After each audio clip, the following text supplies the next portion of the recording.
Yeah, that's a great point because I've never been abused on a football pitch. I've never been called the N word.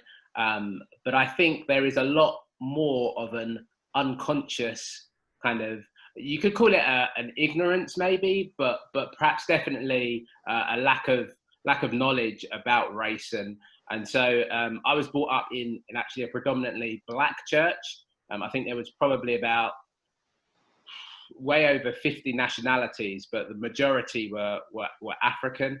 Um, but it never really was an issue, I think, for me until I went to a different church to study at university. And one of the first conversations I had with the pastor and his wife was perhaps I might be better suited in a church down the road. And I think they were really well meaning in the sense of I don't think they meant this maliciously, but it was clear from the conversation very early on that the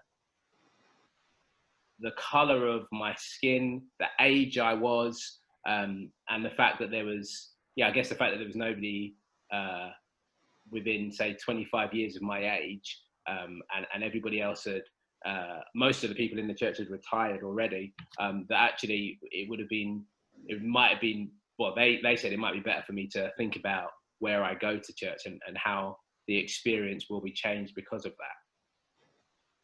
And has there been, as you sort of grown up and, from 18 onwards, has there been any other sort of experiences of any of that sort of subconscious racism? Have you gone off to a conference, where people get into groups or anything like that, where it's kind of like, oh, okay.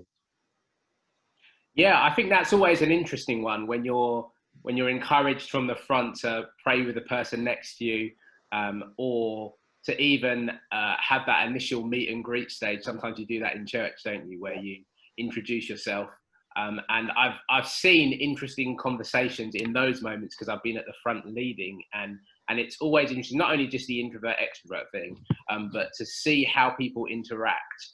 So at the moment we're part of a multicultural church, but we always have to think about what it is for somebody to walk through our doors and be in part of our family, and what experience they're getting. And I guess more recently there's been conversations about accents on stage. What does that look like?